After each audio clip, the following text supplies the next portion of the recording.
हाय दोस्तों, नमस्कार। Welcome back to my YouTube channel. चलिए आज हम लोग देखते हैं प्रश्नावली 2 का चौथा नंबर का सवाल, जिसमें 4 सवाल और है। हम एक एक सवाल एक एक करके देखेंगे। इसमें हमें उसका चरों के मान ज्ञात करने के लिए बोला है। चर संख्या मतलब x और y होते हैं, जिसका मान हमें ठीक से पता नहीं होते हैं। चलिए हम एक एक करके देखते हैं, ठीक है। ऐसे देखिए, ये आपका सबसे शुरू हर बार जो लिखते हैं दिया है, ठीक। x प्लस वाई बराबर 7, x माइनस वाई बराबर -1। ये होता है समीकरण नंबर 1, ये होता है समीकरण नंबर 2, ठीक है। यहाँ पे आप डायरेक्ट विलोपन विधि भी लगा सकते हो, प्रतिस्थापन विधि भी लगा सकते हो, आपकी इच्छा। चलिए दोस्तों आगे देखिए। अब इसको समीकरण 1 और 2 से डायरेक्ट विलोपन विधि लगा देंगे। x प्लस वाई बराबर 7, x माइनस वाई बराबर -1। इधर पुस्तक में लिख लेना विलोपन विधि से, ठीक है। चलो चिन्ह बदल देते हैं। प्लस का क्या हो जाएगा माइनस, माइनस का क्या हो जाएगा प्लस, माइनस का क्या हो जाएगा जी प्लस। ये माइनस और ये प्लस आपस में कट गया। अब देखो, ये जब चिन्ह लगते हैं तो ऊपर वाले चिन्ह का अस्तित्व नहीं रहते हैं, तो ये y और ये y दोनों जुड़ जाएगा तो कितना हो जाएगा जी 2y। और यहाँ पे 7 और 1 और कितना हो जाएगा 8। तो फाइनल y का मान आ जाएगा 8/2, ठीक है। इतना नोट कर लीजिए, फिर मैं आगे बताता हूं। चलिए आगे देखिए। ये हो जाएगा आपका 2 एकम 2, 2 दूनी 4। y का मान कितना है आपका 4। y के मान को समीकरण 1 में रखने पर सर देखते हैं हम लोग। x प्लस वाई बराबर आपका कितना है जी 7।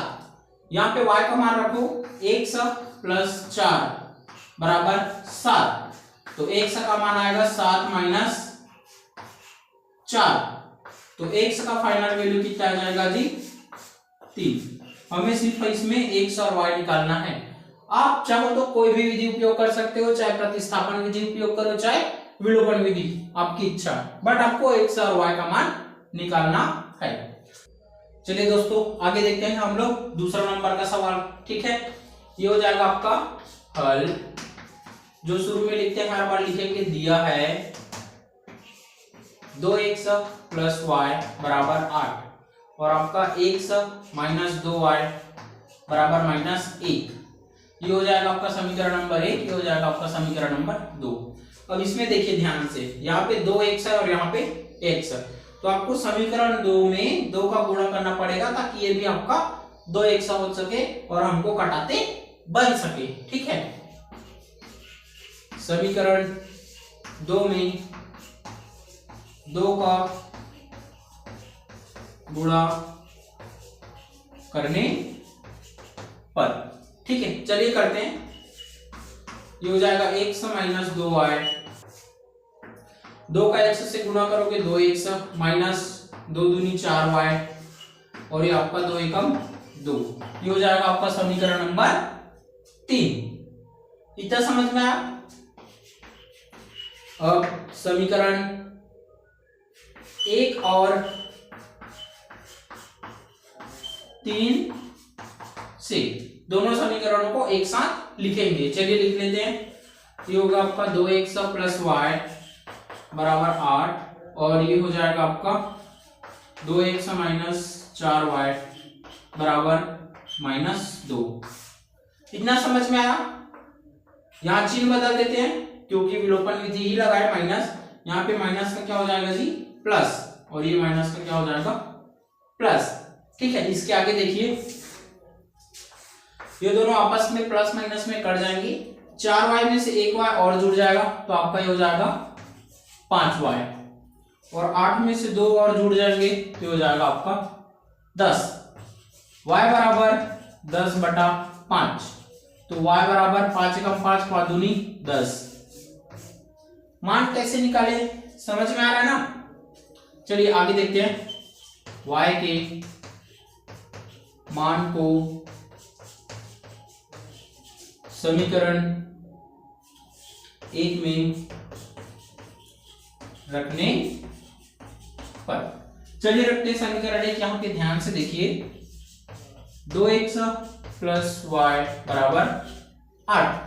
ठीक है, यहां पे y का मान रखेंगे तो ये हो जाएगा 2x प्लस 2 बराबर 8। इस 2 को पक्षांतर करेंगे, 2x बराबर 8 माइनस 2, ये प्लस में इधर आके क्या हो जाएंगे माइनस, तो हो जाएगा 2x बराबर 6। 8 में से 2 घटाओगे कितना बचेगा 6, तो x का उत्तर क्या आ जाएगा 6/2।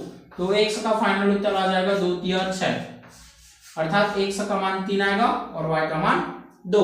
ठीक, चलिए दोस्तों अब हम लोग देखते हैं आपका चौथा का तीसरा नंबर। ठीक है, अब इतना तो विश्वास हो गया होगा कि सवाल बन जाएगा। आप वीडियो रोक के बना के देखिएगा, उसके बाद वीडियो देखिएगा। ठीक है, चलिए लिखते हैं आगे। दिया है 4x प्लस 3y बराबर 5, ये हो जाता है आपका समीकरण नंबर 1। उसके बाद हो जाता है 2x माइनस y बराबर 2, ये होता है आपका समीकरण नंबर 2। ठीक है, और वापस इसको बराबर करने के लिए क्या करना होगा, समीकरण 2 में 2 का गुणा करेंगे ताकि ये 4x हो जाएगा। समीकरण 2 में 2 का गुणा करने पर ये हो जाएगा 2x माइनस y बराबर 2। ठीक है, इस 2 का अंदर गुणा करोगे तो 2 दूनी 4x होगा, और ये 2y और ये वापस 2 दूनी 4, ये हो जाएगा आपका समीकरण नंबर 3। यहां पे समीकरण 1 और 3 से फिर हम एक साथ लिखेंगे। समीकरण 1 है आपका 4x प्लस 3y बराबर 5, और समीकरण 3 है आपका 4x माइनस 2y बराबर 4। चलो चिन्ह बदलते हैं, ये प्लस का माइनस हो जाएगा, माइनस का प्लस, और ये माइनस, ये 4x प्लस माइनस में आपस में कट गया। ठीक है, 3 और 2 कितना हो जाएगा 5, क्योंकि इसका अस्तित्व नहीं रहेगा तो दोनों आपस में जुड़ जाएगा, तो 3 और 2 कितना हो जाएगा जी 5y बराबर 5 में से 4 घटा दोगे कितना बचेगा 1, तो y का मान हो जाएगा आपका 1/5, या y बराबर, इसको भाग करोगे तो आपका 0.2 होगा। ठीक, y के मान को समीकरण 1 में रखने पर, समीकरण 1 यहां पे देख लीजिए, 4x प्लस 3y बराबर 5। चलो रखते हैं y का मान, ये हो जाएगा आपका 4x प्लस 0.2 5, ये हो जाएगा आपका 4x 0.6 बराबर 5। ठीक है, चलिए आगे देखिए, अब ये हो जाएगा आपका 4x बराबर 5 माइनस 0.6, तो ये हो जाएगा आपका 4x बराबर 1 हासिल देंगे तो हो जाएगा 4.4। ये समझ में आया ना, इस 5 में से 0.6 को हटाओगे तो आपके पास बचेंगे 4.4। 4x बराबर 4.4, तो 1 से बराबर फाइनल कितना बचेगा 4.4/4, 4 एकम 4, 4 एकम 4, x का फाइनल वैल्यू आएगा 1.1। ये आपका क्या हो जाएगा जी आंसर। अगला सवाल देखिए ध्यान से, इसको भी हम करते हैं, हो ही जाएगा ये भी। दिया है। करनी 7x प्लस करनी 11y बराबर 0, और ये हो जाएगा करनी 3x माइनस करनी 5y बराबर 0। ये हो जाएगा समीकरण नंबर 1, ये हो जाएगा आपका समीकरण नंबर 2। अब यहाँ पे प्रतिस्थापन विधि से मान निकालेंगे तो ज्यादा अच्छे रहेंगे। चलिए हम लोग निकालते हैं। समीकरण 1 से, ठीक, क्या हो जाएगा आपका करनी 7x प्लस करनी 11y बराबर 0। ये प्लस है, पक्षांतर कर देंगे, क्या हो जाएगा आपका माइनस करनी 11y होगा। अब इस 7 को पक्षांतर कर दो तो x का मान आ जाएगा माइनस करनी 11 बटे करनी 7y। इतना समझ में आया। अब जो x का मान निकला है इसको वापस हम समीकरण 2 में रख देंगे। समीकरण 2 में x का मान रखने पर, लोग ध्यान से देखिए समीकरण 2 को। यहां पे करनी 3x माइनस करनी 5y बराबर 0। यहां पे x की वैल्यू रखो करनी 3 कोष्टक माइनस करनी 11 बटा करनी 7y माइनस करनी 5y बराबर 0। इतना समझ में आया।